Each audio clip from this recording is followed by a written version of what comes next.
Hello students, welcome back to my YouTube channel VK study point. प्यारे students, यदि आप भी क्लास 10 2026 में बोर्ड एग्ज़ाम देने जा रहे हैं तो वीडियो आपके लिए बहुत ही महत्वपूर्ण होने वाला है, क्योंकि इसमें हम केमिस्ट्री क्लास 10 के धातु एवं अधातु चैप्टर से महत्वपूर्ण एमसीक्यूज लेकर उपस्थित हुए हैं, जो कि बोर्ड एग्ज़ाम में कुछ इसी प्रकार से आप लोगों को क्वेश्चन आंसर देखने को मिलेंगे। तो वीडियो बहुत इंपॉर्टेंट होने वाला है। वीडियो को बिना स्किप किए अंत तक जरूर बने रहें। प्यारे स्टूडेंट्स, यदि आप अभी तक चैनल को सब्सक्राइब नहीं किए हैं तो चैनल को सब्सक्राइब, वीडियो को लाइक जरूर कर दें, क्योंकि हम अपने चैनल पे क्लास 10 के सभी चैप्टर के एमसीक्यूज सभी अपलोड कर दिए हैं। तो वीडियो बहुत इंपॉर्टेंट होने वाला है। वीडियो को बिना स्किप किए अंत तक जरूर बने रहें। चलिए एमसीक्यूज को देखते हैं।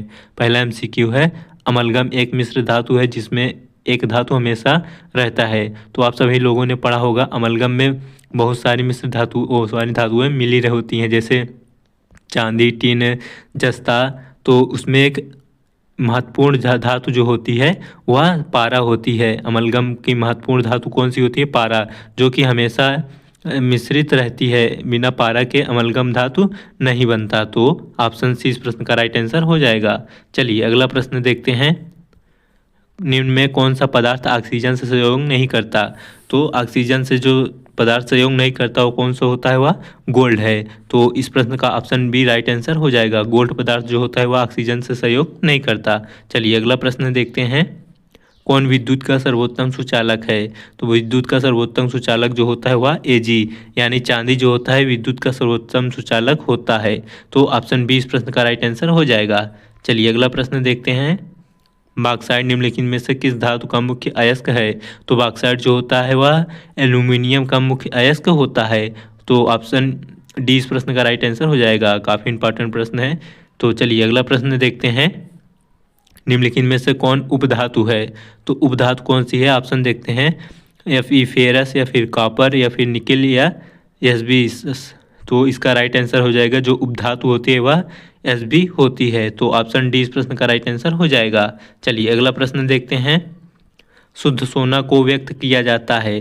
तो शुद्ध सोना को किससे व्यक्त किया जाता है? तो इसका सही उत्तर हो जाएगा, शुद्ध सोने को 24 कैरेट से व्यक्त किया जाता है। जो शुद्ध सोना होता है उसे 24 कैरेट कहते हैं। तो ऑप्शन बी इस प्रश्न का राइट आंसर हो जाएगा। चलिए अगला प्रश्न देखते हैं। पीतल है। तो पीतल एक प्रकार का क्या है? धातु है, या फिर अधातु है, या मिश्र धातु है, या उपधातु है? जो पीतल होता है वह एक प्रकार का मिश्र धातु होता है। तो ऑप्शन सी इस प्रश्न का राइट आंसर हो जाएगा। चलिए अगला प्रश्न देखते हैं। निम्नलिखित में से किसे चाकू से काटा जा सकता है? तो ऑप्शन देखते हैं, लिथियम को, या फिर कैल्शियम, या कॉपर, या आयरन को। तो चाकू से काटा जाने वाला पदार्थ जो होता है वह लिथियम होता है। तो लिथियम को हम चाकू से भी काट सकते हैं। तो ऑप्शन ए इस प्रश्न का राइट आंसर हो जाएगा। चलिए आगे देखते हैं। निम्न में से कौन आयनिक यौगिक है? तो आयनिक यौगिक कौन सा है? CH4 होता है, या फिर CO2 होता है, या CaCl2 होता है, या NH3 होता है? तो जो आयनिक यौगिक जो होता है वह CaCl2 एक प्रकार का आयनिक यौगिक होता है। तो ऑप्शन सी इस प्रश्न का राइट आंसर हो जाएगा। चलिए अगला प्रश्न देखते हैं। निम्न में से कौन उपधातु है? तो ऑप्शन देखते हैं, फेरस, या फिर कॉपर, या फिर एल्युमिनियम, या फिर चांदी। तो जो अधातु है वह सी यानी कार्बन जो होता है वो एक प्रकार का अधातु होता है। तो ऑप्शन बी इस प्रश्न का राइट आंसर हो जाएगा। चलिए अगला प्रश्न देखते हैं। सक्रियता श्रेणी में हाइड्रोजन के ऊपर के धातु होते हैं।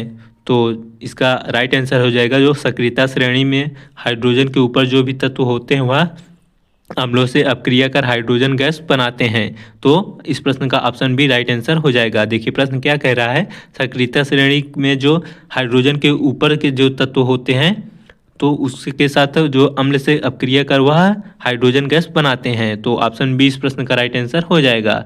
चलिए अगला प्रश्न देखते हैं।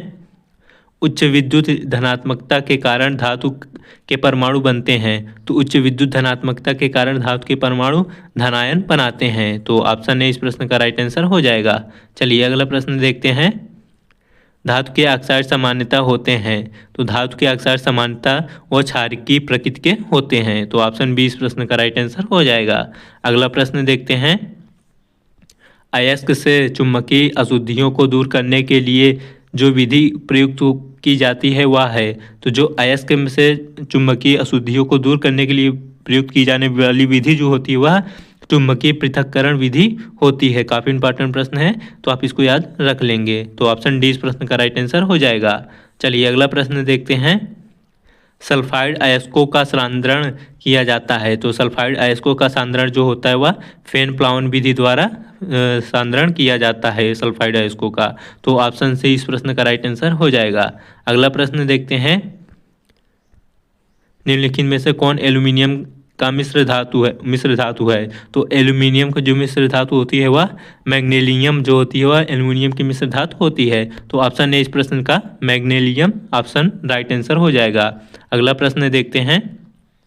कॉपर का निष्कर्षण मुख्यतः किस अयस्क से किया जाता है।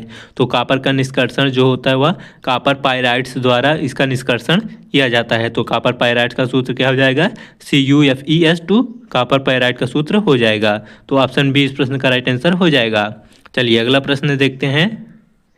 किस अधातु के परमाणु के बाह्यतम शेल में इलेक्ट्रॉनों की संख्या होती है। तो इसमें आधातु पूछा है जिसके बाह्यतम परमाणु में शेल में इलेक्ट्रॉनों की संख्या होती है।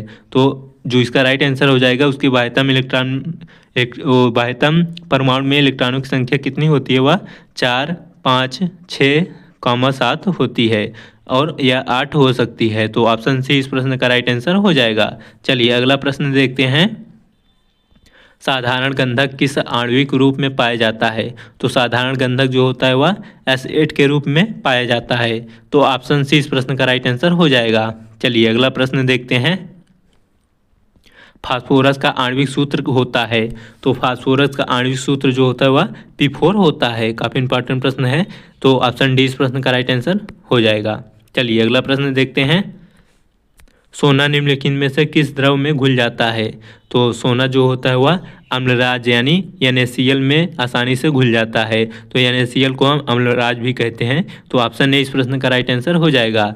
चलिए अगला प्रश्न देखते हैं। कौन सा अधातु कमरे के ताप पर द्रव होता है। तो जो अधातु होता है वो कमरे के ताप पर द्रव जो होता है वह ब्रोमीन अधातु है जो कमरे के ताप पर द्रव के रूप में पाया जाता है। तो ऑप्शन ए इस प्रश्न का राइट आंसर हो जाएगा।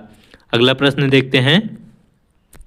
सीसा और टिन की मिश्र धातु को कहते हैं। तो सीसा और टिन के मिश्र धातु को सोल्डर कहा जाता है। तो ऑप्शन ए इस प्रश्न का राइट आंसर हो जाएगा। चलिए अगला प्रश्न देखते हैं। निम्नलिखित में से कौन अधिक अभिक्रियाशील है। तो सबसे अधिक अभिक्रियाशील तत्व कौन सा है। तो ऑप्शन देखते हैं Cu या फिर Hg या फिर Ag या फिर Au। तो इसका राइट आंसर हो जाएगा Au जो होता है सबसे अधिक क्रियाशील तत्व होता है। तो ऑप्शन डी इस प्रश्न का राइट आंसर हो जाएगा। अगला प्रश्न देखते हैं। निम्नलिखित में से कौन अति ज्वलनशील है। तो ऑप्शन देखते हैं। लाल फास्फोरस अति ज्वलनशील होता है या फिर श्वेत फास्फोरस या साधारण गंधक या प्लास्टिक गंधक। तो इसका जो राइट आंसर हो जाएगा श्वेत फास्फोरस जो होता है वह अति ज्वलनशील तत्व होता है। तो ऑप्शन बी इस प्रश्न का राइट आंसर हो जाएगा। अगला प्रश्न देखते हैं। विद्युत अपघटनी परिष्करण में अशुद्ध धातु को बनाया जाता है। तो विद्युत अपघटनी परिष्करण में अशुद्ध धातु को जो है एनोड द्वारा बनाया जाता है। तो ऑप्शन ए इस प्रश्न का राइट आंसर हो जाएगा। अगला प्रश्न देखते हैं। निम्नलिखित में से कौन सबसे अधिक अभिक्रियाशील धातु है। तो सबसे अधिक अभिक्रियाशील धातु जो होती है वह के यानी पोटेशियम होता है। तो ऑप्शन डी इस प्रश्न का राइट आंसर हो जाएगा। चलिए अगला प्रश्न देखते हैं। वाल्कनीकरण की प्रक्रिया में प्राकृतिक रबड़ के साथ निम्नलिखित में से क्या मिलाया जाता है। तो वाल्कनीकरण में जो प्राकृतिक रबड़ के साथ मिलाया जाने वाला तत्व तो होता है वह साधारण गंधक होता है। तो ऑप्शन ए इस प्रश्न का राइट आंसर हो जाएगा। अगला प्रश्न देखते हैं। 1 ग्राम सोना में कितना लंबा तार बनाया जा सकता है। काफ़ी इंपॉर्टेंट प्रश्न है। तो 1 ग्राम सोने में लगभग 2 किलोमीटर का तार बनाया जा सकता है। तो ऑप्शन बी इस प्रश्न का राइट आंसर हो जाएगा। अगला प्रश्न देखते हैं। कमरे के ताप पर मरकरी धातु किस अवस्था में पाई जाती है। तो कमरे के ताप पर जो मरकरी धातु होती है वह द्रव अवस्था में पाई जाती है। तो ऑप्शन बी इस प्रश्न का राइट आंसर हो जाएगा।